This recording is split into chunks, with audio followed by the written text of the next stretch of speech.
Bonjour et bienvenue dans cette nouvelle séquence de C41. Nous allons parler dans cette séquence 9 du taillis sous futaie. Commençons par quelques généralités. On considère que le mélange futaie-taillis représente 21% de la forêt française en surface. C'est donc encore aujourd'hui un traitement qui est présent, en particulier chez les propriétaires privés. Cela fait quand même 3,3 millions d'hectares. Et en pourcentage du volume, on est à 520 millions de mètres cubes, soit 19% de ce volume.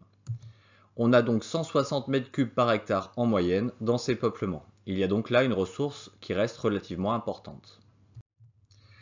Le taillis sous futaie, le mélange futaie-taillis, est issu d'une régénération sexuée associée à une régénération végétative. La futaie est principalement issue de graines. On dit principalement car il est possible d'avoir des brins de taillis qui seront isolés pour tenir lieu de brins de futaie. On parle alors de futaie sur souche pour ces brins-là. Ensuite, le taillis est bien entendu issu de rejets de souche.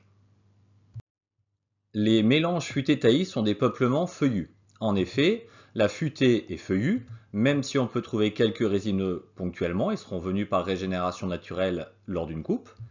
On retrouve comme grandes essences dans la futaie chêne, cécile et pédonculé, les hêtres, mais également beaucoup de feuillus divers, comme des merisiers, des érables, des charmes ou autres. Le taillis, lui, est constitué de chêne, châtaignier, charme, hêtre, bouleau, en fonction des stations. Le taillis est de structure régulière quand la futaie est de structure irrégulière. En effet, le taillis est exploité en une seule fois. Donc, tous les brins vont avoir le même âge, ils vont pousser et naître en même temps. On a bien une structure régulière. A l'inverse, on ajoute de nouvelles tiges à la futaie à chaque coupe. Donc, il va y avoir des âges différents et donc des diamètres différents. On parle bien de structure irrégulière de la futaie. Les opérations d'amélioration et de récolte-régénération sont simultanées. Lors de la coupe du taillis sous futaie, qui est la seule opération que l'on va réaliser dans ce traitement, il va y avoir en une seule fois une récolte du taillis, donc régénération en même temps évidemment par recépage, il n'y a rien à faire, cela se passe tout seul, et une amélioration dans la futaie, ainsi qu'une récolte des arbres mûrs de la futaie. Donc on va bien avoir amélioration, récolte et régénération en une seule opération. L'objectif est d'associer production de bois de feu et de bois d'œuvre. En effet, dans la récolte du taillis, c'est du bois énergie par généralement du bois bûche qui va être récolté, alors que dans la coupe dans la futaie, on va récupérer de plus gros diamètres et donc obtenir du bois d'œuvre. Parlons un peu de l'historique du traitement en taillis sous futaie en France. Le taillis sous futaie est un ancien traitement basé sur un manque de bois d'œuvre. En effet, anciennement, le taillis était le traitement commun. Il y avait certes des forêts royales qui étaient élevées en futaie, mais une grande partie de la surface des forêts était traitée en taillis. Et donc il y a eu une raréfaction des gros diamètres accessibles. Cela a entraîné un manque, en particulier pour les bois de marine royale. Cela posait donc de graves problèmes à la royauté. En 1669, une ordonnance royale a donc été éditée avec l'obligation de conservation de brins et donc la mise en place de réserves qu'on a appelées les baliveaux. Cela nous a amené à un mélange futaie-taillis. Très rapidement, le mélange futaie-taillis va être optimisé avec la création de normes. L'idée, c'est de décider précisément de la place à laisser au taillis et à la futaie. Quel équilibre laisser à chacune de ces options. On a également édité pour la futaie le nombre optimal de tiges par classe de diamètre. Cela donne des règles strictes qui définissent le taillis sous futaie au sens strict. Aujourd'hui, ces normes sont quasi abandonnées. En effet, les peuplements actuels ne suivent plus ces règles. Donc, nous ne sommes pas au sens strict dans du TSF, dans du taillis sous futaie. On est censé appeler plutôt ça taillis avec réserve ou encore mélange futaie-taillis. La seule opération réalisée est la coupe du TSF. En effet, nous allons réaliser dans le taillis et dans la futaie une coupe qui va avoir pour conséquence la mise en lumière du sol et la récolte de bois d'œuvre et de bois de feu. Entre deux coupes, on parle de rotation. Elles sont de l'ordre de 15 à 25 ans. Le taillis est coupé à blanc à chaque coupe. Tous les brins de taillis sont donc exploités. On a donc une mise en lumière du sol, ce qui permet le recépage du taillis et le développement de semis issus de graines. Des brins issus de graines de l'âge du taillis sont réservés. En effet, après la coupe, il y a un développement du taillis, mais aussi de francs-pieds, les arbres issus de graines dont on a parlé précédemment. Donc, lors de la coupe, on va réserver ces francs-pieds, des brins de l'âge du taillis sont bien conservés. On parle de mise en réserve de ces brins. On parle donc de baliveau pour ces brins qui ont l'âge du taillis. On appelle cette opération le balivage. La futée est donc constituée de réserves d'âges différents. À chaque coupe, on va recruter. Et donc, on va avoir des brins d'âge différents.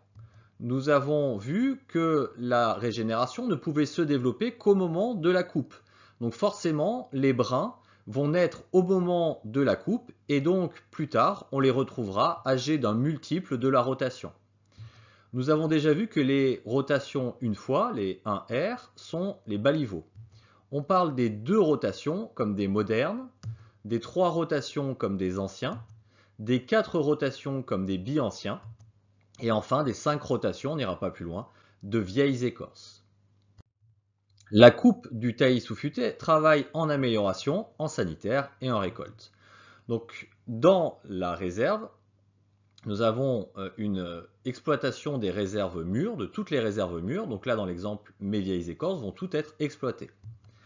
On parle de 4 à 5 fois la rotation pour que les réserves soient mûres. Cela dépend de la durée des rotations et du type d'essence. Enfin, certaines réserves partent en amélioration ou en sanitaire. Donc au final, le taillis a été entièrement exploité et une partie des réserves a été exploitée. Parlons d'une norme précise, celle de l'ANPS. Pour identifier un taillis sous-futé au sens strict, il faut connaître sa norme de gestion. C'est un mélange suivant une norme et c'est seulement dans ce cas-là qu'on parlera du taillis sous-futé. Exemple, la norme dite de l'ANPS, qui était un forestier franc-comtois, qui va définir différents principes de gestion du TSF. Premier principe, on laisse à la réserve toujours la même place dans le couvert avant coupe. Donc ça veut dire qu'avant coupe, on va avoir 2 tiers à 3 quarts, 66% à 75% de couvert pour la réserve. Et autre principe, chaque classe d'âge va occuper la même place, la même surface dans le couvert. Donc si je regarde cet exemple, on a en vert foncé le taillis et les baliveaux confondus, et en vert plus clair les différentes réserves. Dans l'exemple, on a 2 vieilles écorces, 3 bi-anciens, et je vous passe le détail des autres arbres. Pourquoi a-t-on 3 bi-anciens contre 2 vieilles écorces? Puisqu'ils sont censés occuper la même place dans le couvert. Donc forcément, des vieilles écorces étant plus grosses, leur houppier prendra plus de place. La coupe exploite la moitié de la réserve selon le plan de balivage. Après coupe, tous les murs sont exploités. Donc toutes mes vieilles écorces, ou mes bi-anciens, en fonction du nombre de rotations que je laisse vieillir les arbres, vont être coupés. Et on coupe également d'autres réserves, on l'a vu, en amélioration ou en sanitaire. Concrètement, on va suivre le plan de balivage, c'est-à-dire que ce plan va nous fixer le nombre d'arbres qu'il doit rester par case d'âge à la fin de ma coupe. Donc ici, je vois l'effet de ma coupe. J'ai coupé toutes mes vieilles écorces, ce qui est normal, âge d'exploitabilité atteint. Et enfin, mes bi-anciens, il en reste 2, mais j'en ai eu 2 coupés. C'est le plan de balivage qui me disait qu'il ne fallait garder sur cette surface que 2 bi-anciens. Après coupe, on a donc la moitié du volume exploité et à peu près la moitié du couvert de la réserve. Sachant qu'on a mis à nul le taillis, cela fait donc énormément de lumière au sol. Ça va permettre le recépage et le semis. Nous allons maintenant aborder les questions posées par le traitement en taillis sous-futé et autres taillis avec réserve. Tout d'abord, cela pose de nombreux problèmes, questions économiques. En effet, il y a une sous-optimisation de la production de valeur. Ce qui est logique puisqu'une partie de la surface est dédiée à la production de bois de feu. Or, cela rapporte beaucoup moins que de produire du bois d'œuvre. Ensuite, il y a une coupe régulière du couvert, on pourrait dire du gainage, autour des réserves. Cela entraîne des défauts du bois, comme des gourmands qui vont apparaître très régulièrement, tous les 15 à 25 ans, et également des gélivures, puisque la mise à nu du sol favorise des gelées plus intenses au sol. Enfin, on a souvent une faible longueur de bille, qui est en gros d'une hauteur maximum égale à celle atteinte par le taillis. Donc quand on fait des rotations courtes, cela fait des hauteurs de billes de pied courtes. Pour certains taillis sous-futés, on a des billes de pied seulement de 6 mètres, 6-7 mètres. Donc c'est vraiment très court par rapport au potentiel qu'offre souvent la station. Elle met également en avant des problèmes écologiques, cette gestion. En effet, il y a une coupe régulière quasiment à nu du sol. 70% du couvert est enlevé à chaque coupe du taillis sous-futé. Et ça, tous les 15 à 25 ans.